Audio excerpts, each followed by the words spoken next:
जय हिंद दोस्तों, welcome to ज्योतिर्मय। आज हमारे साथ RSN सिंह सर हैं। सर ने हमें दोबारा टाइम देने का जो वादा किया था वो आज दोबारा पूरा हुआ। सर ने मुझसे कहा कि मैंने सर से रिक्वेस्ट करी कि सर अच्छा सा वो टॉपिक बताइए जो हमारे स्टूडेंट्स के लिए भी काम आ जाए और आजकल जियो पॉलिटिक्स और इंटरनल सिक्योरिटी दोनों से जुड़ा हुआ हो। सर ने टॉपिक बताया कि रेडिकलाइजेशन और weaponisation of religion, this is the most important thing which is going on in this world present day. तो ये इतना ज्यादा जरूरी टॉपिक था कि ये मतलब, और यही एक एक्सपीरियंस होता है या यूं कहें कि थिंकिंग का लेवल होता है जो हाई है, कि हम इस चीज के बारे में भी बहुत ज्यादा नहीं सोच पा रहे थे। सर ने डायमेंशन दी, मैंने उस चीज को इस तरीके से सोचा कि सेकेंड वर्ल्ड वॉर के बाद जिस तरीके से अमेरिका ने दुनिया के ऊपर कब्जा करने की मंशा से कहो या कुछ भी, और कम्युनिज्म को रोकने के लिए रिलीजन को वेपनाइज किया, वो ये था कि ईस्टर्न यूरोप कंट्रीज के यूरोपियन कंट्रीज के लिए तो मार्शल प्लान आया, यूरोपियन रिकवरी प्लान जिसे हम कहते हैं, जिसमें $13,000 मिलियन का एक प्लान था कि भाई इतना पैसा किसी को भी चाहिए वो ले जाओ और अपने यहां पर डेवलपमेंट करो। लेकिन अगर हम देखें उसी मार्शल प्लान के पैरेलली हमें इस्लामिक कंट्रीज के मैटर में कहीं कोई भी प्लान नजर नहीं आता जिसमें हम ये देख सकें कि यूरोप जो है वो इस्लामिक कंट्रीज के अंदर कम्युनिज्म को रोका जाए। लेकिन एक हिडन पार्ट में इंपैक्ट्स की फॉर्म में या यूं कहें फुटप्रिंट्स की फॉर्म में हमें नजर आता है कि 1960s के बाद धीरे धीरे रेडिकलाइजेशन इस्लाम का बढ़ना शुरू हो जाता है, लेकिन 1970s में वो और बढ़ता है। 1980s में तो इस लेवल पर चला जाता है कि पूरी दुनिया के अंदर ऐसा लगने लगा कि ऐसा मुस्लिम्स को लगने लगा कि Islam is in danger and we are going to reclaim our power and जो भी। अब यहां से आज अगर हम उन 1980s के इंसिडेंट्स को देखते हैं तो हमें नजर आता है कि पूरी दुनिया में रिलीजन जो है वो एक वेपन की तरह यूज हो रहा है। चाहे वो डेनमार्क हो गया, चाहे वो ब्रिटेन हो गया, चाहे वो पैलेस्टीनियन अथॉरिटीज या पैलेस्टीन के सपोर्ट में और हमास को इग्नोर करते हुए पैलेस्टीन के सपोर्ट में जो एक मास बेस खड़ा हुआ वो हो गया। इंडिया के अंदर भी कई मामलों में अगर आप देखेंगे तो जरा से मामलों में, चाहे वो नुपुर शर्मा केस हो गया, चाहे कोई भी, रिलीजन ने एक इंपॉर्टेंट रोल प्ले किया, रेडिकलाइज्ड फॉर्म ऑफ रिलीजन या यूं कहें वेपनाइज्ड फॉर्म ऑफ रिलीजन ने। सर से आज इसी चीज के ऊपर डिस्कस करने जा रहे हैं कि असलियत में सर ये है क्या, इसके पीछे की पॉलिटिक्स, जियो पॉलिटिक्स, इंटरनल सिक्योरिटी इश्यूज, ये सारे कैसे आपस में बहुत बुरी तरीके से गुथे हुए हैं। यूरोप में चैलेंज है तो इंडिया की यूनिटी इंटीग्रिटी के लिए भी बहुत बड़ा चैलेंज है। सर तो सबसे पहला सवाल कि किस तरीके से ये सिस्टमैटिक वे में आगे बढ़ता है और किस तरीके से पूरी दुनिया के अंदर वेपनाइज हो गया और इंडिया के लिए इतना बड़ा चैलेंज कैसे हुआ सर? आपके दर्शकों को और खास करके आपके छात्रों को मेरा नमस्कार। देखिए, आप तो बच्चों को, विद्यार्थियों को बड़े इम्तिहान के लिए उच्च स्तर के कॉम्पिटिटिव एग्जाम की तैयारी करवाते हैं, तो उसके लिए कॉन्सेप्ट बहुत क्लियर होने चाहिए। जब आपके कॉन्सेप्ट क्लियर होते हैं तो आप में आत्मविश्वास होता है और फिर आप अपने आंसर को, चाहे जिस तरीके से भी सवाल पूछा जाए, वो आप अपने तरीके से उसको आंसर कर सकते हैं। So it's very important to have your concepts clear. तो उसमें आपका बहुत बड़ा योगदान है। आप भी बहुत परिश्रम कर रहे हैं और आपने जो शुरुआती सवाल पूछे कि मार्शल प्लान में यूरोप के लिए तो कुछ किया गया, इस्लामिक वर्ल्ड के लिए कुछ नहीं किया गया। दूसरी बात आपने कहा कि आज के जियोपॉलिटिक्स और इंटरनेशनल रिलेशंस में मजहब का क्या रोल है या क्या भूमिका है उसकी, और खास करके आपने हिंदुस्तान, माफ कीजिएगा, भारत के संदर्भ में आपने पूछा। तो मैं आज आपको भारत के ही परिप्रेक्ष्य में बात करूंगा और उसमें आपको particularly I will be talking on the Indian सब कॉन्टिनेंट एज सच। तो इनको, आपके जो विद्यार्थी हैं उनको ये मैं एक, I will take them down the road to road to history, not very far, बहुत पहले नहीं, लेकिन हाँ, इतना जरूर मैं शुरुआत जो करूंगा वो कॉलोनियल पीरियड से करूंगा। तो सबसे पहले देखिए, ये जब ब्रिटिश रूल था हमारे ऊपर, तो देश की जो पूरी जियो पॉलिटिक्स थी वो उनके द्वारा नियंत्रित थी। हमारा उसमें कोई रोल नहीं था। उनका जो ग्लोबल स्ट्रैटेजी था वो भी बिल्कुल उनके अधीन था। हम तो सिर्फ केवल उनके कॉलोनियल सब्जेक्ट्स थे। तो हम बस बहुत इनवर्ड लुकिंग हो गए और हमें मौका भी नहीं दिया जाता था। और उसके पहले अगर कोई ग्लोबल स्ट्रैटेजी नाम की चीज रही होगी या रीजनल स्ट्रैटेजी, तो हम पर जो इस्लामिक रूलर्स थे उनके द्वारा तय किया जाता था। लेकिन उसके बाद से आपने देखा कि यूं कहे कि उस पीरियड में हम बिल्कुल कुछ भी करने के लिए असमर्थ थे। और कुछ लोग जो हमारे ऊपर जो शासन करते थे उनके बस उनका एक ही काम था कुछ लोगों का कि वो किस तरह से ज्यादा वफादारी दिखाए। तो एक जो एक बड़ी इंटरेस्टिंग एक किसी ने मुझे व्हाट्सएप पे एक टर्म भेजा। और वो कि जियो पॉलिटिक्स के साथ साथ उन्होंने थियो पॉलिटिक्स का भी इस्तेमाल किया, this word. So I like this word, and this is the first time I'm using this word, theopolitics, जो आप कह रहे थे। तो ये थियो जो वर्ड है, ये थियोलॉजी से मतलब उसका संबंध है। And it is very very pertinent. तो आपने देखा कि जब ये सब कॉन्टिनेंट के ऊपर जब ब्रिटिश का राज था, तो एक तरह से हिंदू, मुस्लिम, बाकी जो ये थे, उनके जो नैरेटिव्स थे वो बिल्कुल सप्रेस्ड थे। द बिल्कुल सप्रेस्ड थे because Britain was the numero uno power. It was I mean world's I mean most formidable sea power. और इसलिए इस सब कॉन्टिनेंट में सब कुछ सप्रेस्ड था। और आपको मालूम है कि जब वो यहां से गए तो उन्होंने देश को पार्टीशन किया। तो उस पार्टीशन में उन्होंने, आपने जैसा कहा, मजहब के नाम पे उन्होंने बांटा पूरे देश को। पाकिस्तान बना। पाकिस्तान बनने से पहले 1946 में इलेक्शंस हुए थे। और ये कहना गलत नहीं होगा कि सभी सभी मुसलमान एनडब्ल्यूएफपी को छोड़ के, और बलूचिस्तान का तो खैर वास्ता ही नहीं था उससे, ज्यादातर मुसलमान बहुत खुश थे एक सेपरेट मुस्लिम होमलैंड बनने से। और अगर आप 1946 के इलेक्शंस देखें तो वो सेपरेट इलेक्टोरेट के बेसिस पर वो लड़ी गई थी। और उसमें जो मुस्लिम सीट्स थी वो अलग थी, जो हिंदू सीट्स थे वो अलग थे। और उस पे जो मुस्लिम लीग ने सारे अपने जो मुस्लिम सीट्स थे अपने कैंडिडेट्स उसमें उन्होंने फील्ड किए थे, खड़े उनके नुमाइंदे खड़े हुए थे। और हमारे कांग्रेस पार्टी से भी, Congress party at that time also declared itself so-called secular party and they contested in all the election. अब कोई 86-87% जो वोट्स थे वो मिले थे मुस्लिम लीग को, जो मुस्लिम सीट्स थे। और ये एक बहुत बड़ी बात थी।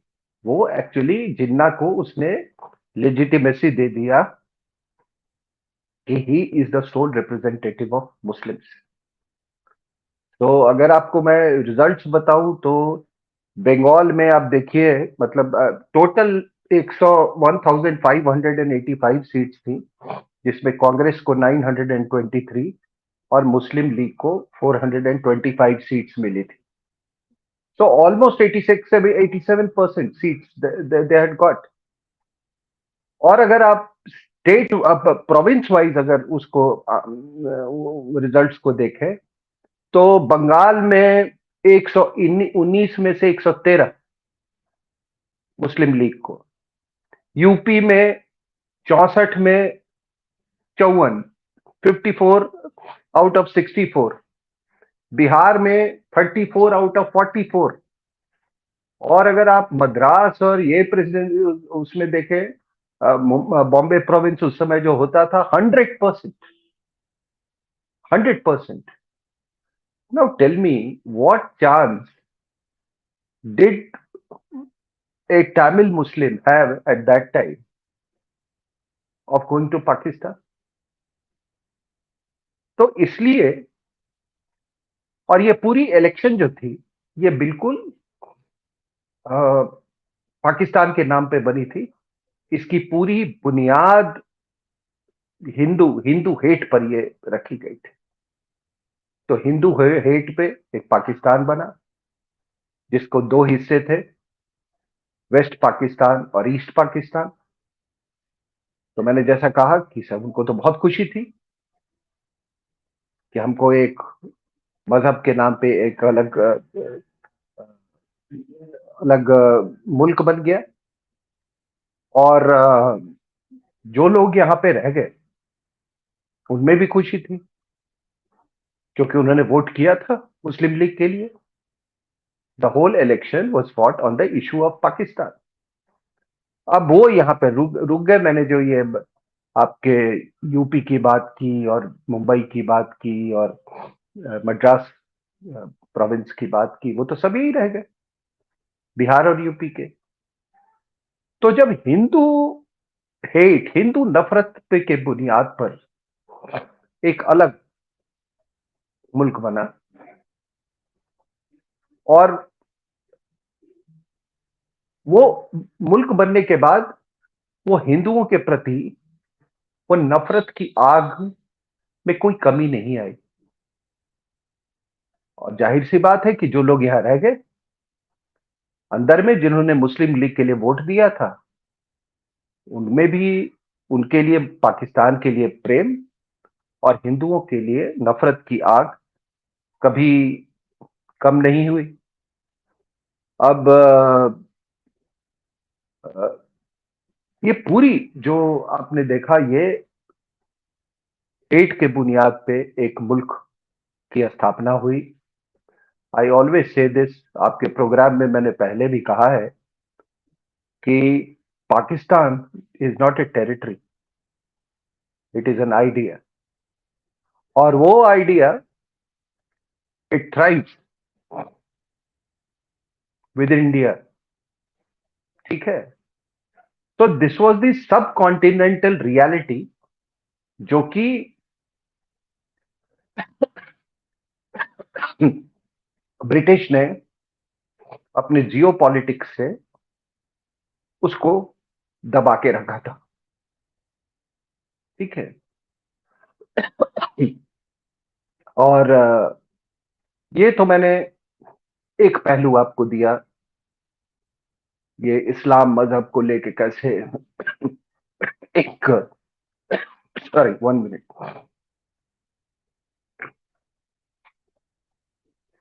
अब आप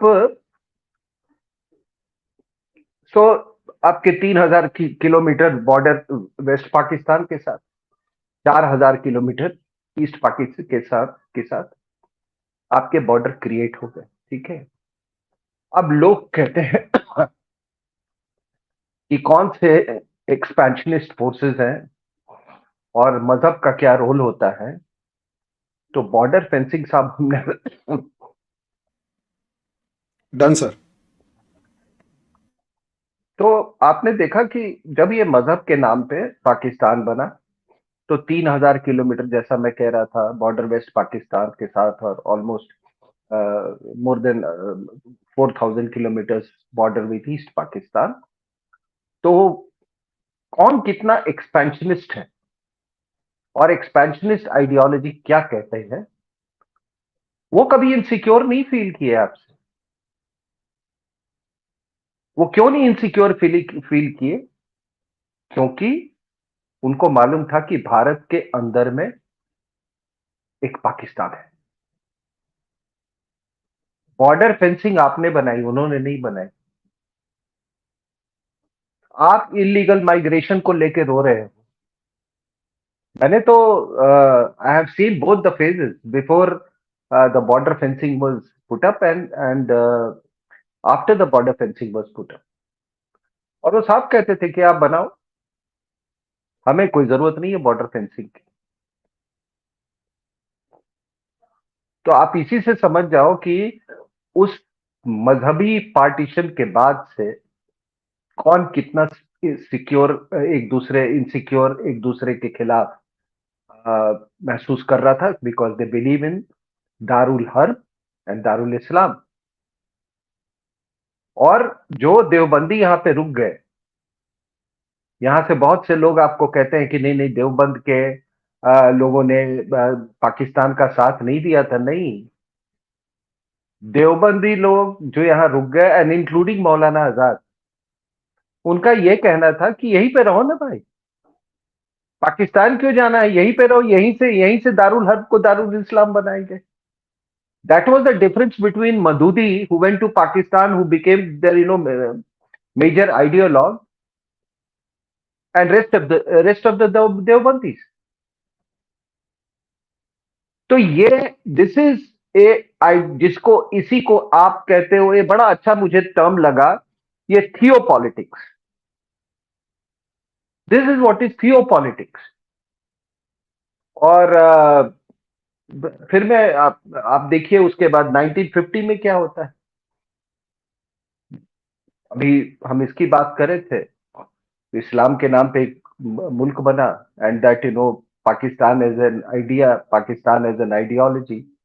और उधर तिब्बत में 1950 में क्या होता है कि माओ के फोर्सेस उसके कैप्चर कर लेते हैं। दे इनकॉर्पोरेट तिब्बत इनटू चाइना।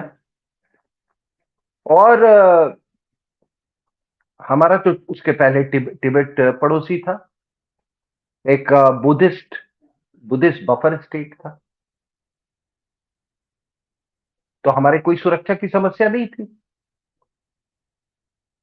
लेकिन जब उसका कब्जा हुआ माओ के फोर्सेस का उस पे, और वो एक हिस्सा बन गया, तो फिर वो उसमें एक उसका रंग बदल गया।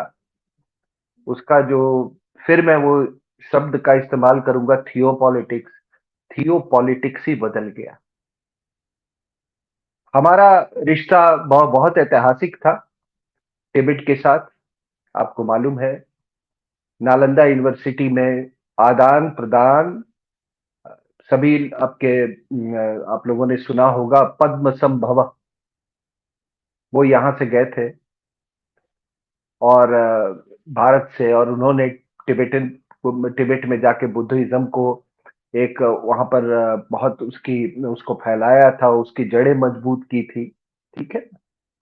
तो ये एक वहां पे आपको एक विचारधारा, जो एक इंपोर्टेड विचारधारा जिसको हम कहें, वो वहां पे स्थापित हो गई, और उसका असर हम आज तक देख रहे हैं भारत के अंदर और अपने in our bilateral no engagement with China. तो इसका आप देखें, और आपको एक और बात बता दूं कि 1946 के इलेक्शंस में 108 सीट्स पे कम्युनिस्ट भी लड़े थे, और they got 2.5% of the seats. उसमें 3 लोग सक्सेसफुल हुए थे। उसमें दार्जिलिंग से एक रतन लाल ब्राह्मण था, उनका नाम था, वो सक्सेसफुल हुए थे। And your Jyoti Basu from the railway constituency, and one रूप नारायण रे फ्रॉम दिनाजपुर। और कम्युनिस्ट को और वोट्स मिलते, लेकिन उनको इसलिए सेटबैक लगा क्योंकि क्विट इंडिया मूवमेंट में उन्होंने नेशनल इंपेरेटिव्स, भारत के इंपेरेटिव्स पे उनका सपोर्ट नहीं डिपेंडेंट था।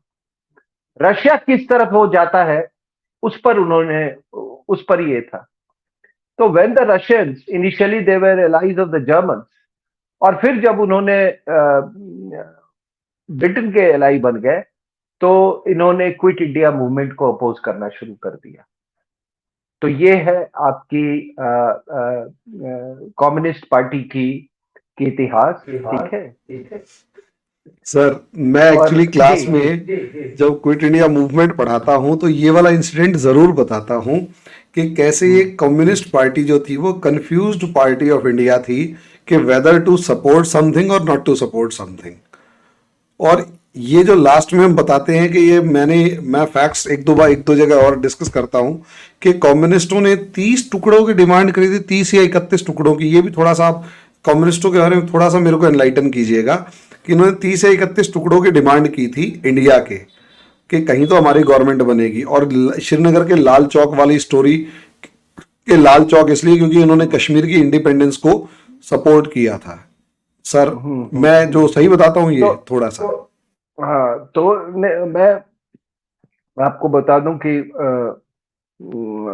सो ऑब्वियसली कभी भी हिंदू आइडियोलॉजी को तो कभी कम्युनिस्ट सपोर्ट नहीं करते थे।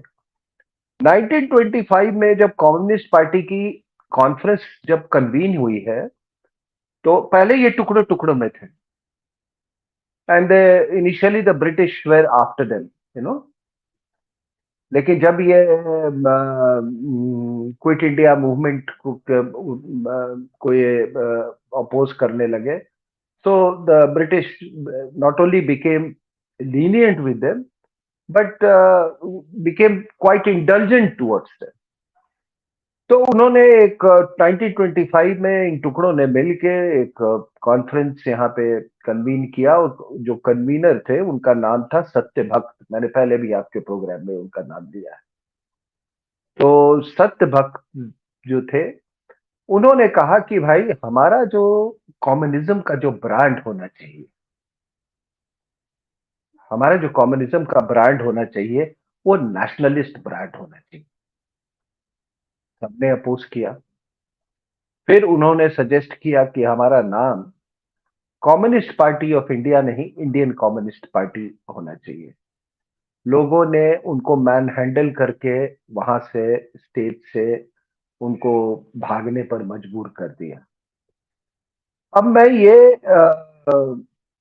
ये आपको बातें क्यों बता रहा हूं, ये कम्युनिस्ट और इसका डिबेट के संदर्भ में, और ये कम्युनिस्ट का, कि देखिए इसमें बहुत सिमिलैरिटीज है। कम्युनिज्म और इस्लाम में बहुत सिमिलैरिटीज है। जिस तरीके से हम बात करते हैं, और मैं पहले इसका बड़ा पक्षधर था, till I very late in life I have realised it is not possible. I always advocated, मैं हर समय इस बात की वकालत कहता था कि भारत में इंडियन ब्रांड ऑफ इस्लाम होनी चाहिए, बट इट्स नॉट पॉसिबल। ठीक है ना, बिकॉज उनकी जो डॉक्ट्रिन्स हैं, उनकी जो फिलॉसफी है, इस्लामिक फिलॉसफी, जो उनका उम्मा का कॉन्सेप्ट है, कैलिफेट का कॉन्सेप्ट है, वो अलाउ नहीं करता है ये इसके ऊपर में। उसी तरह से कम्युनिस्ट का क्या है कि they were once part of communist international, तो उनको वो ये कभी भी इंडियन या भारत के संदर्भ में, या भारत के उसमें कभी कम्युनिज्म को भारतीयता का कलर देने का उन्होंने कभी कोशिश नहीं किया, क्योंकि ये खुद गुलाम थे और आज भी गुलाम है। ये जब अगला आपका जब कार्यक्रम होगा, जब अर्बन नक्सल्स पे मैं बात करूंगा, तो इस पे बड़े विस्तार से मैं बात करूंगा आपके साथ। इसमें सोनिया गांधी का क्या रोल है, सोनिया गांधी के फादर का क्या ओरिएंटेशन था, राहुल गांधी क्यों चुपके चुपके जाता है उनसे मिलने। तो अगर आप देखें तो ये दोनों जो आइडियोलॉजीज हैं, जिहाद, आप कुछ बोलना चाहते हैं? अच्छा, तो मैं ये सुन रहा जितने हूँ, मजा आ रहा है।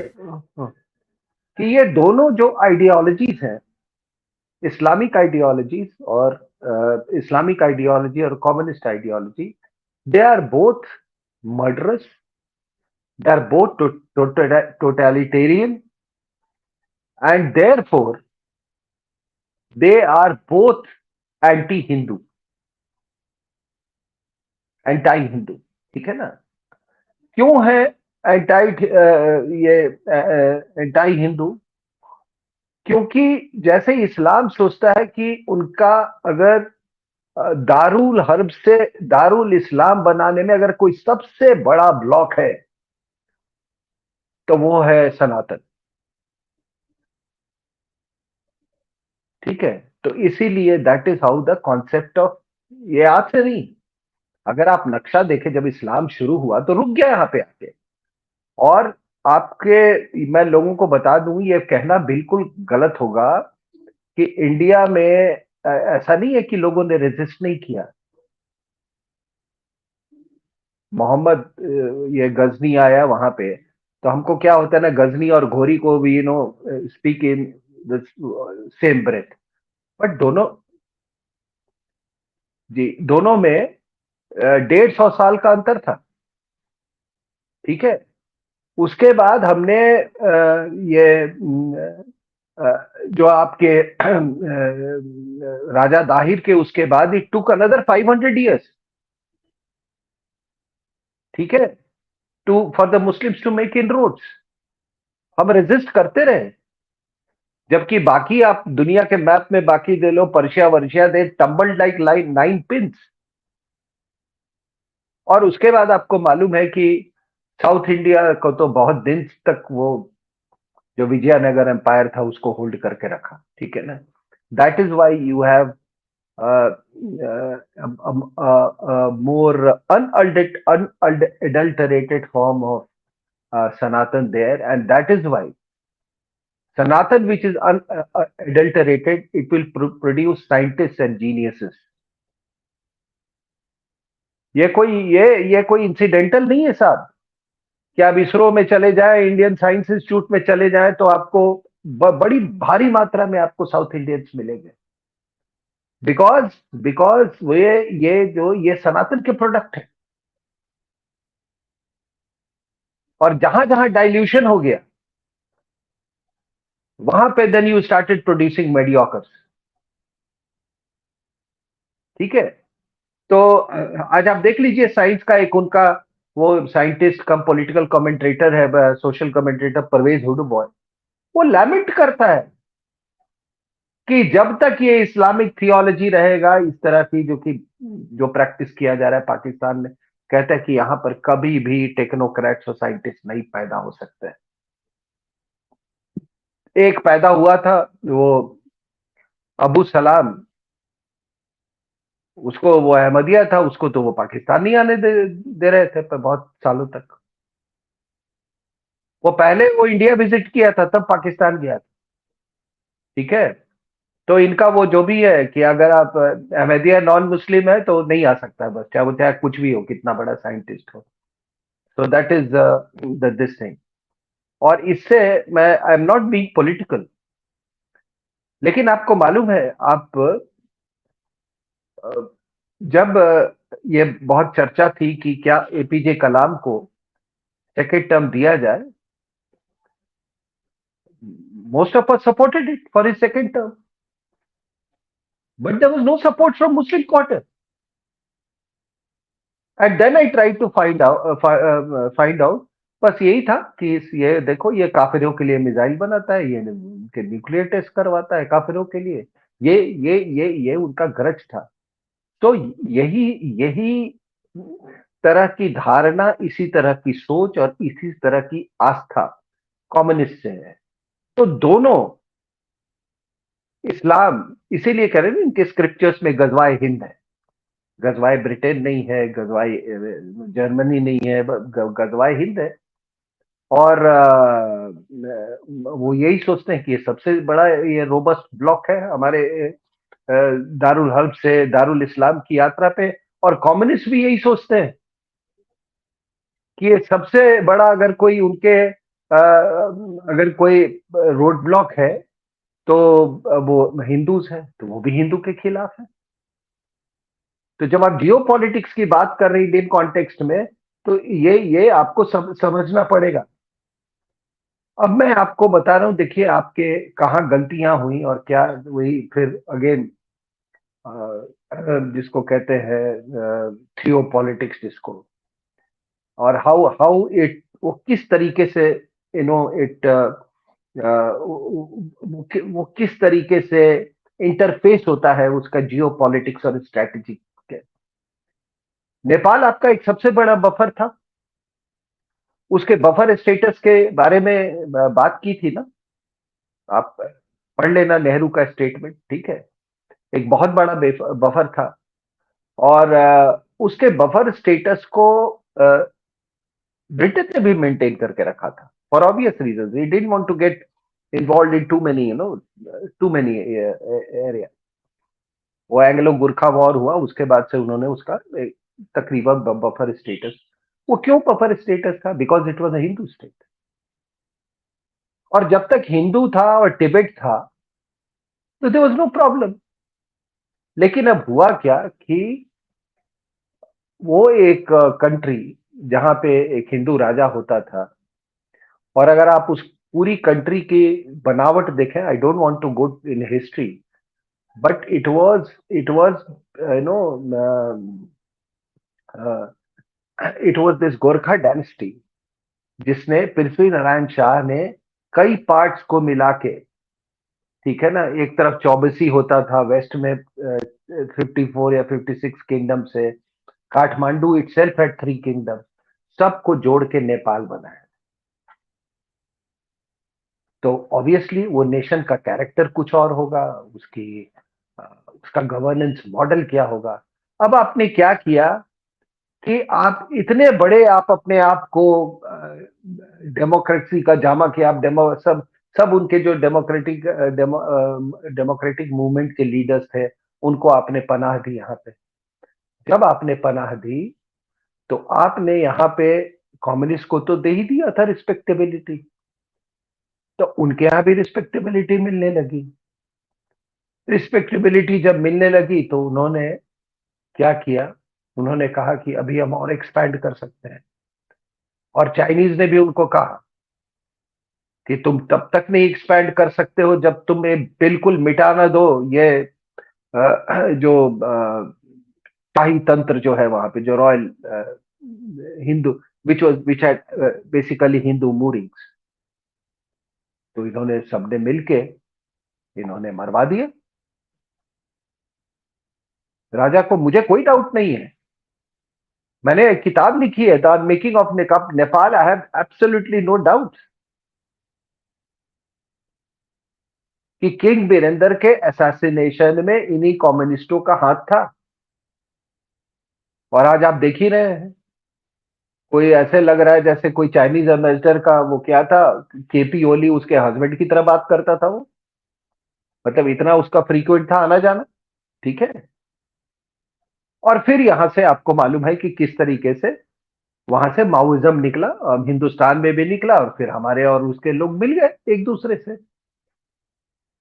और फिर वही जो मैंने पहले भी कहा था, तिरुपति टू पशुपति का वो एजेंडा चल गया। तो this is what happened, and then मैंने आपको बताया कि दोनों क्यों परेशान हैं, मतलब ये सनातन से। तीसरा क्या है? तीसरा है चर्च। अब मैं आपको बता दूं कि मैं चर्च की क्यों बात कर रहा हूं। जब मैं पुस्तक लिख रहा था, द मेकिंग ऑफ नेपाल, तो मैं पूरे देश का मैंने दौरा किया था, सभी लोगों से बातचीत की थी, और काठमांडू में मैं यूं ही टहल रहा था तो देखा मैंने embassy of Norway, embassy of Finland. बात समझ में नहीं आई कि क्यों आखिर ये, चलो ब्रिटेन का तो ये है। और मैं एक और बात बता दूं आपको कि अ, जब मैं कम्युनिस्ट की बात कर रहा था, तो जब हमको आजादी मिली और गोरखा रेजिमेंट्स को बांटना था, तो एक ट्राइपाइट्राइट एग्रीमेंट हुआ था इंडिया, ब्रिटेन और नेपाल में, ठीक है ना। उस ट्राइपाइट्राइट एग्रीमेंट में ये साफ कहा था किंग ऑफ नेपाल ने कि हमारे ट्रुप्स कभी भी जो हम एक ही शर्त पर आपको आर्मी का हिस्सा बनने देंगे, कभी हिंदूज के खिलाफ गोली नहीं चलाएंगे ये लोग, ठीक है। तो आप उसको भी पाठ पढ़ाना शुरू कर दिया आपने डेमोक्रेसी का। ठीक है, और देखिए आज हालात क्या है। जहां तक तो मैंने कहा कि जब मैंने देखा ये नॉर्वे का church sorry embassy of Norway, embassy of Finland, तो मैंने कहा कि चलो यूके का तो समझ में आता है, यूएस का भी समझ में आता है, लेकिन ये लोग यहाँ क्या कर रहे हैं। तो मैंने थोड़ा गहराई में मैंने पता लगाने की कोशिश की, तो मुझे पता लगा कि ये सब के सब ये कन्वर्जन करने की कोशिश कर रहे हैं। वहां लॉज बड़े स्ट्रिक्ट थे and they are just waiting for the Maoist to take over. तो इन्होंने माओइस्ट को बहुत सारे पैसे दिए, उनको पूरी सुविधाएं दी, माओइस्ट को सपोर्ट दिया, इंटरनेशनल सपोर्ट दिया, so that they they capture power. और एक बार जब पावर में आ जाते हैं तो उन्होंने धड़ाधड़ वो फिर अपना कन्वर्जन का धंधा शुरू कर देंगे। और वही हुआ। जब प्रचंडा की गवर्नमेंट आई तो पहला चीज उसने किया कि किसी बिना डिमांड के नेपाल को एक सेक्युलर कंट्री घोषित कर दिया, जबकि हाँ, अगर मुस्लिम माइनॉरिटी की बात करें तो there only 4% of the population in minority, ये मुस्लिम। कोई डिमांड नहीं थी। अरे भाई, कोई आप ऐसे कोई इतनी बड़ी आप बदलाव करते हैं, ऐसी घोषणा करते हैं, तो ये डेमोक्रेसी में there has to be some demand. और उसके बाद से ये ही कि अभी सॉरी, जो कन्वर्जन जो है वो धड़ाधड़ हो रहा है नेपाल में। तो वहां भी वो चर्च जो यही सोचता था कि हिंदू राजा, हिंदू मूरिंग्स, हिंदू पद्धति, ये सब नेपाल में चर्च के लिए एक बहुत बड़े बाधक है, दे आर अ ब्लॉक। तो वही सोच इस्लाम की, वही सोच कम्युनिस्ट की, वही सोच चर्च की। तो अब हुआ क्या है, और ये मैं फिर अगले लेक्चर में जब अर्बन नक्सल्स में बात करूंगा कि इन कल्यूजन विथ चर्च, ये जो कल्यूजन जो है चर्च और ये माओइस्ट और कम्युनिस्ट का, इनका ये है क्योंकि ये दोनों बिलीव करते हैं कि the Hindus are the biggest stumbling block. तो उन्होंने they have started feeding on each other. In fact Islam, church और communist they have started feeding on each other. तो इसीलिए आपने देखा होगा कि छत्तीसगढ़ में जब ये विनायक सेन का जब ट्रायल होने लगा तो यूरोपियन कमीशन के मेंबर्स आए थे, और ये मनमोहन सिंह प्रधानमंत्री था, असली प्रधानमंत्री सोनिया गांधी थी। उसने they came and watch the proceedings of his trial, Vinayak Sen का, क्योंकि वो चर्च का आदमी था। जब विनायक सेन को बरी कर दिया गया तो विथ वेंजेंस उस समय की जो सरकार थी उसको सोनिया गांधी के कहने पे प्लानिंग कमीशन के एक हेल्थ कमेटी का मेंबर बनाया गया। तो दोनों, ये उनका मानना है कि माओइस्ट जो है उनका वो तैयार करते हैं, ग्राउंड तैयार करते हैं फॉर कन्वर्जन।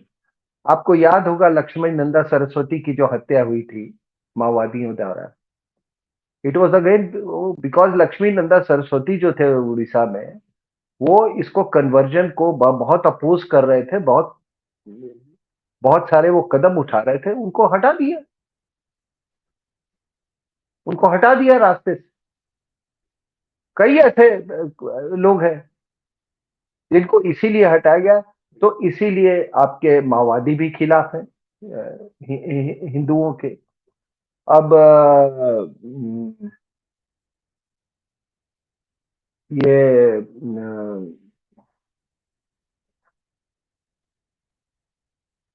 कम्युनिस्ट का ये मानना है कि मुस्लिम्स जो है वो उनके ग्रोथ में फैसिलिटेट कर रहे हैं। को करते हैं। चर्च का भी मानना है कि माओवादी फैसिलिटेट करते हैं, मुस्लिम्स भी मानते हैं कि उनको फैसिलिटेट करते हैं। सब एक दूसरे पर इंटरडिपेंडेंट है। तो इसीलिए आपने शाहीन बाग में आपने देखा कि ये सारे तत्व थे शाहीन बाग के प्रोटेस्ट में। The Maoist were there, church के लोग थे वहां पर इस्लामिस्ट थे, जिहादी थे, ये सभी थे। और जेएनयू का भी अगर आप याद करें, वो भारत तेरे टुकड़े होंगे, उसमें भी ये तीनों तत्व थे। लेकिन अब है क्या इसका कि यहां पर तो इन्होंने ये कर लिया, लेकिन पाकिस्तान में इनकी नहीं चलती है। पाकिस्तान में तो कोई सवाल ही नहीं है कि ये कुछ भी कन्वर्जन कर लें। और वहां पे जो सर कम्युनिस्ट है उनको भी सर जी, पाकिस्तान में तो जो है क्रिश्चियन उनको भी बचा ले। वही वही मैं जो कह रहा आसिया हूं। बीवी वाला मामला था वो देखने लायक था। और पाकिस्तान की अड़ियलपना और बेशर्मी और इनका बिल्कुल असहाय होकर देखना आसिया बीवी मामले में तो साफ नजर आ रहा था सर। और मैं और आपको बता दूं कि वहां पे अभी क्रिश्चियंस कौन है। ये जितने जब पार्टीशन हुआ तो ये जितने सफाई कर्मचारी थे वो सारे हिंदू थे, ठीक है ना। तो उनको उन्होंने सोचा शायद कि इस्लामिक कंट्री में हिंदू से हम क्रिश्चियन बन जाए तो थोड़ा नफरत, हिंदू हेट्रेट जो है वो कम, मतलब उनके प्रति हेट्रेट कम हो जाएगा। तो वो क्रिश्चियनिटी में कन्वर्ट कर गए, लेकिन दे बिकेम वर्स्ट विक्टिम्स। ये आसिया बीबी वगैरह ये सब वही है। ये लोग एक लाहौर में एक कॉलोनी है युहाना नगर, वहीं पे ये लोग रहते हैं, ठीक है। और ये सफाई कर्मचारी हैं। कराची में आज भी पूरे जो आपके नाले और ये सब साफ करने वाले हैं, दे आर ऑल हिंदूज। और उनका कोई होप नहीं है। आपके राजस्थान में कुछ लोग आए हुए हैं वहां से, आप उनसे मिलिए। आपको मैं आई मीन इट इज, क्या मैं बोलूं, it is seen to be believed. They are worse than, I know, they are treated worse than animals.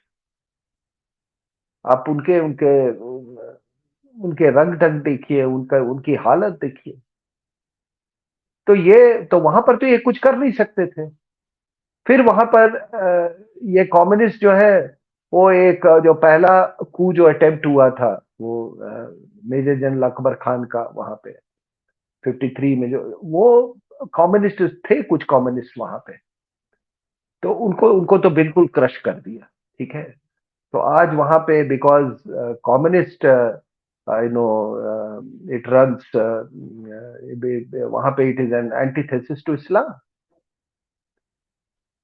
लेकिन वहां पर उसके बाद क्या हुआ आपको मालूम है कि ये जब सोवियत यूनियन की लड़ाई हुई और उसके बाद फिर इसमें कोई शक की बात नहीं है कि इट वाज जिहाद वर्सेस कम्युनिज्म।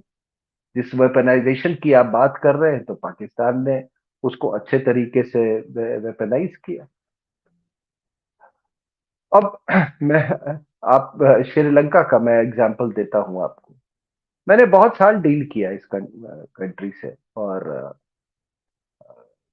वो भी दौर देखा जब हमारे यहाँ बहुत सारे एनालिस्ट, और मुझे भी ऐसा लगता था कि शायद इसका कोई अ, इन पर कभी हावी ना हो पाए, मतलब ये कभी इसको सॉल्व नहीं कर जाए ये पूरी समस्या जो है।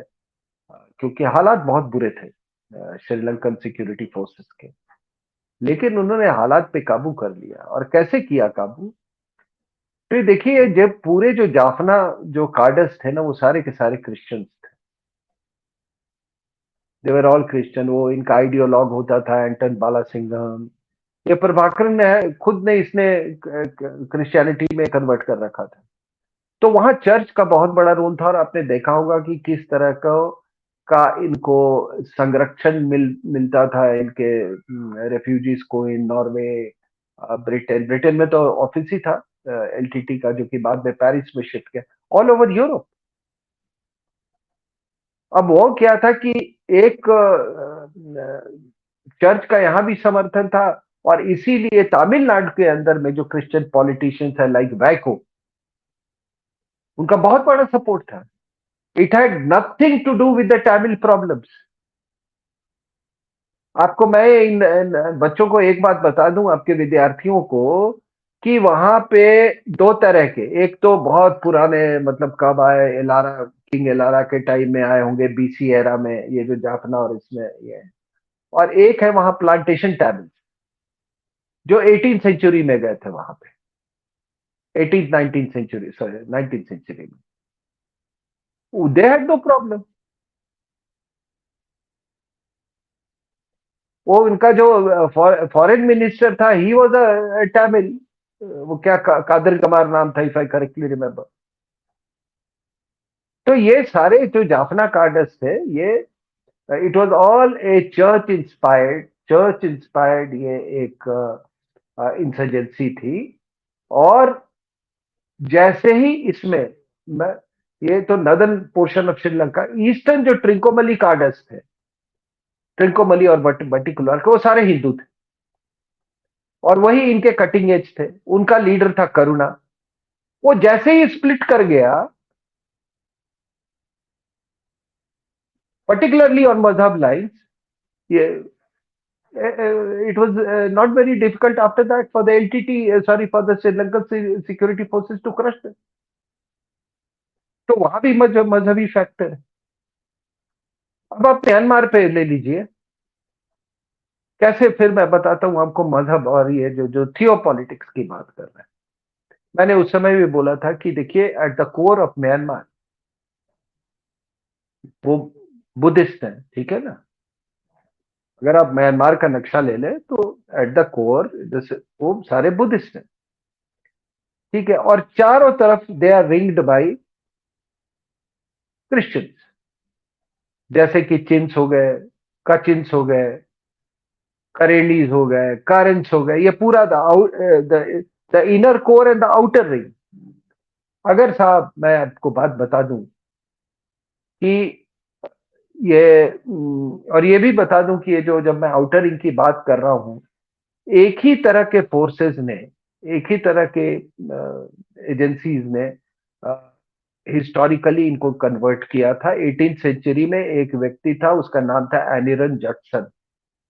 उसने पूरे नागालैंड और इसमें आपके ये बर्मा के इलाके में इसने कन्वर्ट किया था।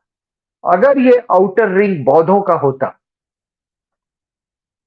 तो भारत में कभी कोई समस्या नहीं होती। It would have been a very very, border हमेशा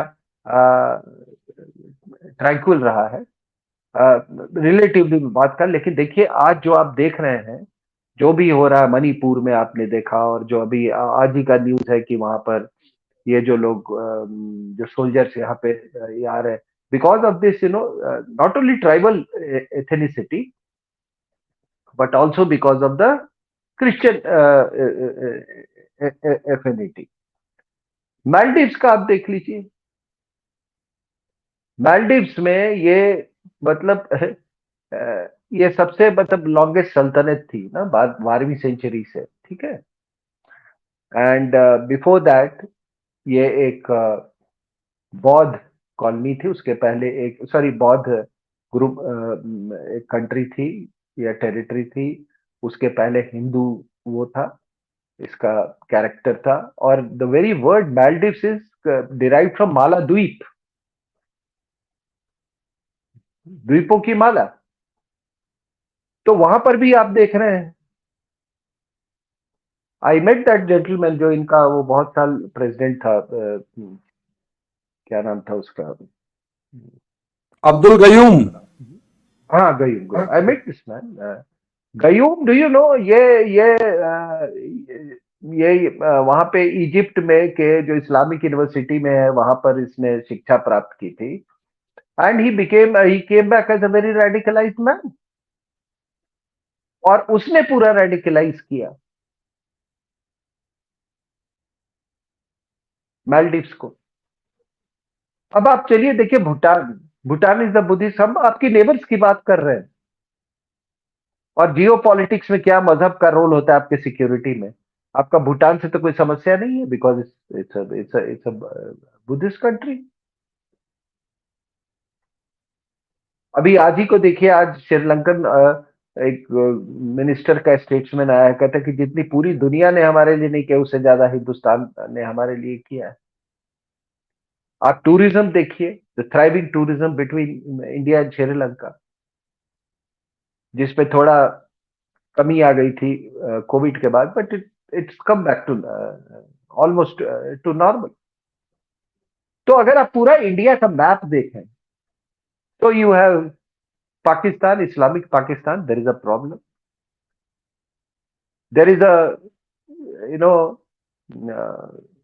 नेपाल, ठीक है, हिंदू नेपाल जो था, जिसको कम्युनिस्ट ने, जब तक ये हिंदू थे ठीक है, तो हल्की पल्की समस्याएं होती है नेबर्स में, बट फंडामेंटल नहीं होता था।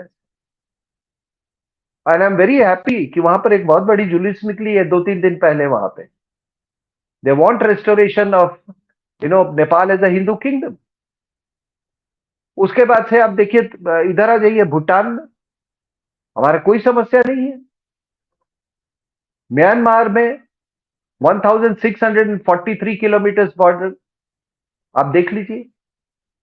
और उसके पहले तिब्बत, अगर Tibet had retained its Buddhist status, I am telling you, आज you would have not been burdened with this 3,440 kilometers of line of actual control. तो आप देख लीजिए, इंडिया का मैप देख लीजिए, और सब कॉन्टिनेंट। अब यही सब कॉन्टिनेंट की मैं बात कर रहा हूं कि जब तक अंग्रेज थे तब तक तो सब सही था। इन जो मजहबी, जिसको फिसफिरस फोर्सेस कहते हैं, उसको उन्होंने दबा के रखा हुआ था अपने जियो पॉलिटिक्स और ग्लोबल स्ट्रेटजी के तहत। अब इसका मैं आपको हिस्टोरिकल, ये जो हिंदू हेटरेट का थोड़ा सा मैं, आई विल नॉट, देखिए आप लोगों ने नाम सुना होगा Shah Waliullah. Shah Waliullah was a highly radicalized man, 1739। ठीक है, जी जी जी। तो उसने, शाह वलीलुल्लाह ने अहमद शाह अब्दाली को बुलाया और कहा देखिए भाई कि यहाँ पर तो मुगल एम्पायर बिल्कुल कमजोर हो गई है, ये मराठा जो है जब भी आते हैं ये तो हावी होते जा रहे हैं, इस्लाम का अस्तित्व खत्म हो रहा है। उसने उसको इनवाइट किया इंडिया में, and then the third battle of Panipat was fought. तो वो, अब शाह वलीउल्लाह ने ऐसा क्यों किया? क्योंकि उसको हिंदुओं से नफरत थी। अब होता क्या है कि ये, यू कम डाउन टू 1857। 57 में क्या हुआ? 1857 की तैयारी जिहादियों ने बहुत पहले से शुरू कर दी थी। 1832 में सेम प्लेस जहां बालाकोट में इंडिया ने जहां पर अभी स्ट्राइक किया था, 1832 में वहां पर, यहां से इंडिया से ही गया था शाह अहमद बरेलवी। और उसका ग्लोबल व्यू क्या था कि वहीं जाके ये मक्का मदीना में जाके, उधर सऊदी अरेबिया में था, वहां रेडिकलाइज होके आया। फिर इन्होंने उसके खिलाफ, महाराजा रंजीत सिंह के खिलाफ इसने जिहाद छेड़ा, and he was killed in 1832।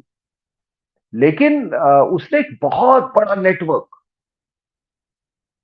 He established a big network of jihadis all over the country, ठीक है ना। और उस नेटवर्क का फिर 1857 में इन लोगों ने उसको यूटिलाइज करने की कोशिश ही किया, बड़े इफेक्टिवली किया।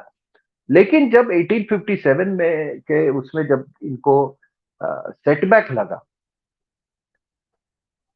तो ये मुसलमानों का कहना था कि भाई हम इसलिए जिहाद में सक्सेसफुल नहीं, हम अंग्रेजों को नहीं भगा पाए, हम इसलिए जंग हार गए क्योंकि हमने लोकल, जो हमारा जो हिंदुस्तानी कंडीशंस, यानी कि द इंडियन एनवायरनमेंट या भारतीय जो वातावरण है, भारतीय संस्कृति है, उससे हमने समझौता कर लिया था। उन्होंने कहा क्योंकि हमारे लोग अपने पूर्वजों की तरफ जा रहे थे, पूजा पद्धति ये धीरे-धीरे हिंदुओं की तरह इनकी हो रही थी। तो इन्होंने कहा कि अब इसमें एक ही ये है कि फिर से रेडिकलाइज़ हो जाओ और इसीलिए देवबंद की स्थापना हुई थी। समझ गए? तो वो भी हिंदू हेट्रेड पे था। अब आप नीचे आ गए तो 1906 आप अगर 1890 के बाद से स्पेशली जब विवेकानंद की अमेरिका यात्रा, वो एक बहुत बड़ा, it gave a fillip to no that Hindu nationalism. और उन्हीं दिनों आपने देखा होगा कि ये जो हिंदू नेशनलिज्म धीरे धीरे अपने परवान पे चढ़ रहा था। और उस समय आपने देखा इसको कि ये वहां से तिल, तिलक। नहीं, तिलक का तो रोल था ही, वो जो आपका जो गणेश महोत्सव वो सब था। लेकिन 1906 में इसको रोकने के लिए फिर लॉर्ड मुस्लिम इरविन ने लीग। आगा खान को बुलाया और फिर ये सेपरेट सेपरेट इलेक्टोरेट्स दिया। ठीक है ना, to to kill this Hindu resurgence और हिंदू नेशनलिज्म। अब उसके साथ उन्होंने और उसमें क्या था कि इसमें भी आपने तो पढ़ा ही होगा अरबिंदो का रोल, वो सरकार का रोल, और भी जो हमारे हिंदू नेशनलिस्ट थे। तो बात यहीं पे नहीं रुकी। इन सब को दबाने के लिए अ, गांधी को खड़ा किया गया। ठीक है, this was again inspired by the British hatred for Hindu nationalism. Gandhi को खड़ा किया गया। अब गांधी ने यूं तो जो भी था, अब मैं नहीं ये कह सकता हूं, लेकिन ये भी, मैं उस डिबेट में नहीं जाना चाहता कि वो क्या थे क्या नहीं थे, किसके इशारे पर वो क्या कर रहे थे। But the evidence suggest that he was deliberately put by the British. वरना इन्होंने खिलाफत मूवमेंट का क्यों साथ दिया? वरना फर्स्ट वर्ल्ड वॉर के बाद हमको डोमिनियन स्टेटस क्यों नहीं दिया गया? बिकॉज उसी समय इन्होंने कहीं डिसाइड कर लिया था कि अगर हमको हिंदुस्तान छोड़ना पड़े तो हम इसको हिंदू मुस्लिम दो हिस्सों में बांट के जाएंगे। एंड दैट इज हाउ हमारा स्ट्रैटेजिक इंटरेस्ट जो है वो भारत में प्रिजर्व रहेगा। इसीलिए गांधी को खड़ा किया गया था। और गांधी वॉज एक्चुअली पर्सन, और यू कैन से खिलाफत मूवमेंट जिसको गांधी ने सपोर्ट किया था, उसके बाद पाकिस्तान को कोई रोकने से बनने से कोई नहीं रोक सकता था। 1946 इलेक्शंस के बाद जिन्ना ने डायरेक्ट एक्शन का वो किया था, वो क्या था? वो भी हिंदुओं के वो था, वो भी एंटी हिंदू ये था। तो उसके बाद से फिर ये नेहरू का अगर हम बात करें तो अब इसको इस तरह से आप विश्लेषण करें। पाकिस्तान बन चुका था। ये सारे जो उस समय प्रॉब्लमेटिक नेता थे,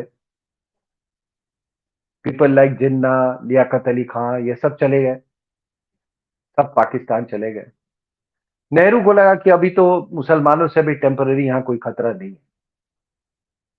ठीक है, लेकिन उनको इस बात का ये था कि अगर उनको कोई सबसे बड़ा खतरा है तो वो फिर है हिंदू नेशनलिज्म से। तो उन्होंने मौलाना आजाद को, इमेजिन कि आजाद भारत में एक गंवार व्यक्ति को क्या था, कहाँ लिखा, वो कहीं मक्का में उसके वो पैदा हुए थे, क्या पढ़ा था, क्या लिखा था, वो सब छोड़िए, लेकिन he was made the first education minister of Hindustan, and I emphasize on the word Hindustan. और उसके बाद उन्होंने वही नहीं किया। आपको मालूम है हिंदू कोड बिल के साथ उन्होंने क्या किया, और इनकी हिपोक्रेसी बताते हैं आपके। देखिए साहब, ऐसा है कि अ, विजय लक्ष्मी पंडित had secretly married a Muslim. His name was Syed Hussain, ठीक है ना। और वो जो इंडिपेंडेंट अखबार थी उसका वो एडिटर था। कलकत्ता यूनिवर्सिटी में कहता है, और कहते थे कि nobody writes better English than him in this side of the Suez. बहुत ही स्मार्ट हैंडसम आदमी था। जब इन्होंने शादी कर ली, ये अर्ली 20s की बात है, तो नेहरू वेंट टू गांधी, और गांधी ने जिस तरीके से उसको फटकारा कि how dare you get married to a Hindu girl. और मैं जो भी कह रहा हूं ना, प्लीज इस पे आप रिसर्च करके आप इसको विंडिकेट कर लीजिएगा। उसके बाद उसको ऐसा फेंका, उसको कहा कि जा तू यहां से, तू ब्रिटेन में ही रहा और वहीं पर जाके तू देख काम कांग्रेस का। And then when the country became independent, so that Mrs Pandit again does not relapse into that same relationship, उसको इंडिया का फर्स्ट एम्बेसडर टू इजिप्ट बना के भेजा। So this was, this is how they, tried to deal with, Hindu nationalism. Just मतलब जो मैंने आपको example दिखाता है वो यही जाहिर करता है कि इनका ये सब बिल्कुल पॉलिटिकल था, और ये सिर्फ गद्दी की ये थी। और क्यों नेहरू को इतना बनाना जरूरी था कि गांधी ने ही rode over Sardar Patel and appointed, वो पहले से फिक्स था कि ब्रिटेन के जो जियोपॉलिटिकल और स्ट्रेटेजिक इंटरेस्ट जो होंगे उसको नेहरू प्रिजर्व करेगा। That was the deal. So in turn he also became anti Hindu. अब आपने शुरुआती सवाल पूछा था कि यूएस एंड इस्लाम। देखिए सर, मिलिट्री इंडस्ट्रियल कॉम्प्लेक्स चलाती है। एज अ कंट्री अमेरिका को कोई, देयर स्पिरिचुअलिटी इज पैसा, उनकी मोरालिटी जो नैतिकता है वो है पैसा, ठीक है ना। अब उन्होंने इन मुसलमानों के साथ तेल या अपने जियो स्ट्रेटजी के खातिर इनसे दोस्ती की, तेल के खातिर इनकी बर्बादी भी की, जहां जहां इनको लगा कि ये बर्बाद करना जरूरी है। और तेल के खातिर ये धमकी देते रहे हैं, ठीक है ना। और स्ट्रेटेजिकली हिंदूज इनके किसी काम के नहीं थे, क्योंकि ये जानते थे कि हम इनको ज्यादा वेपनाइज नहीं कर सकते हैं। लेकिन इनको इस बात का इल्म हो गया था कि किस तरीके से हम एक मर्डरस टोटलिटेरियन आइडियोलॉजी को हम दूसरे के खिलाफ कैसे इस्तेमाल कर सकते हैं। और उन्होंने ये प्रोजेक्ट पाकिस्तान को दिया, और उनको मालूम था कि ये पाकिस्तान इस प्रोजेक्ट को बड़े बेखूबी निभाएगा, और उन्होंने किया इसको। तो द अमेरिकन, अमेरिका से अगर आप ये कर सोचते हो कि they will have any love for Hindus, नहीं, वो आप उनके किसी काम के नहीं हो। अभी अभी कुछ जियो पॉलिटिकल हालात ऐसे कि आप उनके काम के हो, लेकिन वो जानते हैं कि आप उनको वेपनाइज नहीं कर, वो आपको वेपनाइज नहीं कर सकते। लेकिन वो पाकिस्तान आज भी, जब आसिफ मुनीर जब जाता है पाकिस्तान में, तो किसी को पूछना चाहिए क्यों भाई। बाजवा अब उधर यूके जाता है, सैंडर्स का चीफ गेस्ट होता है, उसको वहां पे देख लीजिए किस तरीके से उसका आदर सत्कार होता है, बिकॉज दे नो कि they can be weaponised.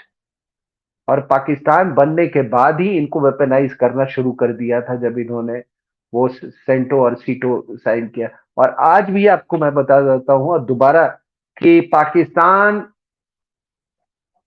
As a country and particularly Pakistan as an army is a Western is a Western project. तो ये है। और मैं अपनी बात यहीं पे समाप्त करता हूं। मैं I been able to tell you कि कौन आपका दुश्मन है, क्यों दुश्मन है सनातन का। आप अपना नेबरहुड ले लीजिए और आप देखिए कि बाकी जो देश हैं उनका क्या आपके प्रति रवैया है। लेकिन हाँ, इतना जरूर है कि जब आपकी शाख जब बढ़ती जाती है इकोनॉमिकली एंड जियो पॉलिटिकली, तो बहुत सारे तब्दीलियां आने लगती हैं। और मैं ये भी कहूंगा कि I am a firm believer in destiny. ये सब जो आप देख रहे हैं ना, अयोध्या वगैरह का नैरेटिव बदला 2014 के बाद और ये सब हो रहा है, उसका कारण है हरिमोहन जी की, I think Islam and Christianity both have become a spent force. Christianity would have died many years back अगर ये प्रोटेस्टेंट रेवोल्यूशन नहीं चलता ना, तो ये तो कब का डिसॉल्व हो जाता है। ये तो वो चल रहा है। ऐसे भी यूरोप में कहीं पे आजकल क्रिश्चियनिटी वगैरह है नहीं। और इस्लाम में बिकॉज देयर वाज नो उसमें कोई इस तरह का इनर वो नहीं हुआ, इनर रिवोल्ट कहिए या तो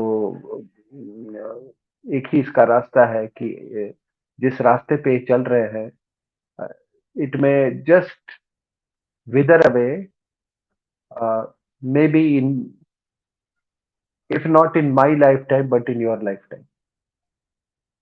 ठीक है ना? अगर ये प्रोटेस्टेंट वहां नहीं खड़े हुए और यही ये देवबंदियों का बोलबाला रहा इसी तरीके से, तो यही होगा वहां पे। पाकिस्तान में आप देखिए, आप तो जानते हैं कि एक तरह की जंग चल रही है तालिबान के साथ। वो तहरीके तालिबान पाकिस्तान है, अपने को मालूम है, इन्होंने बहुत कोशिश की पाकिस्तान ने कि उसको बोलो, मतलब उनके खिलाफ फतवा इशू किया, मना कर दिया उन्होंने। अब पाकिस्तान क्या बोले कि किस ब्रांड ऑफ इस्लाम उनको एक्सेप्टेबल है। So they have got caught into their own contradiction. और ये मैंने जैसा कहा कि आपके लाइफ टाइम में जरूर ये अगर इसी रास्ते पे चले तो ये डिसॉल्व हो जाएगी, इट विल विदर अवे।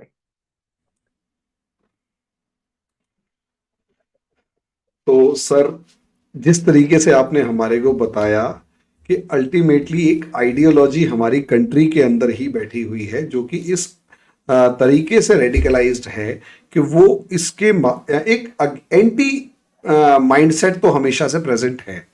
और इस तरीके से हमने जो देखा कि इंटरनल सिक्योरिटी और इंटीग्रिटी के लिए जिस तरीके से हमारी ये आइडियोलॉजी हमारी कंट्री के लिए खतरा है, वो एक अल्टीमेट लेवल का खतरा है। सर ने जिस तरीके से हमारे को बताया और बहुत ही डीप लेवल एनालिसिस के पूरा चारों तरफ से पूरा हमारे नेबरहुड से लेकर हमारे रूट लेवल से लेकर रूट कॉज से लेकर हिस्टोरिकल पर्सपेक्टिव से लेकर सब चीजें, तो जो ये है मेरे हिसाब से because it is an ideology. तो आइडियोलॉजी को आइडियोलॉजी से, तलवार से तो कभी काट नहीं सकते। हमने आईएसआईएस वाले मामले में मेरे ख्याल से देख लिया है, अगर आप सर एग्री करें इस मामले में। आइडियोलॉजी को काउंटर आइडियोलॉजी प्रोड्यूस करके ही कट किया जा सकता है। लेकिन यहां प्रॉब्लम यह है कि एक उस आइडियोलॉजी में एक एंटीडॉट अपने आप ही डाल रखा है फर्दर किसी भी उसके लिए कि यू कांट चेंज इट, जो सबसे बड़ा मेरे हिसाब से चैलेंज है इंडिया के लिए। तो मैं इस चीज के अंदर मानता हूं कि मुझे अभी थोड़ा सा रिलैक्स, मतलब इस टॉपिक को यहीं रोकना पड़ेगा। अगले वीडियो में अगले टॉपिक के ऊपर डिस्कशन करेंगे। और मैं तो सर से अभी रिक्वेस्ट यही करूंगा, जैसे हमारा अगला टॉपिक अर्बन नेक्सलिज्म तो है ही है, जो कि इसी का एक्सटेंडेड वर्जन है, कम्युनिस्ट, क्रिश्चियंस और रेडिकल इस्लाम, रेडिकल क्रिश्चियन मिशनरीज और रेडिकल इस्लाम, इसी का नेक्स्ट वर्जन हमारा जो होगा वो अर्बन नेक्सलिज्म पे होगा। तो उस तक वो हम सर से जरूर टाइम लेंगे इस मामले में। अभी के लिए मुझे लगता है इतना ही, नेक्स्ट वीडियो में नेक्स्ट टॉपिक पर डिस्कशन करेंगे। तब तक के लिए धन्यवाद सर, धन्यवाद। आपने आज हमारे स्टूडेंट्स को टाइम दिया इस इंपॉर्टेंट टॉपिक के ऊपर, और मेनली इंटरनल सिक्योरिटी के ऊपर, कि इंडिया एक अलग ही लेवल के इंटरनल लेवल पर ही सही आइडियोलॉजिकल वॉर से गुजर रहा है। और ये आइडियोलॉजिकल वॉर अगर हम हारते हुए नजर आते हैं तो अगले आने वाले टाइम में हमारे सनातन को बहुत प्रॉब्लम आने वाली है, और सनातन के साथ साथ पूरे इंडिया को, बहुत भारत को प्रॉब्लम आने वाली है। तो अभी के लिए इतना ही, बाकी नेक्स्ट वीडियो में नेक्स्ट टॉपिक पर डिस्कस करेंगे। धन्यवाद, धन्यवाद sir. Thank you, thank you, thank you, thank you.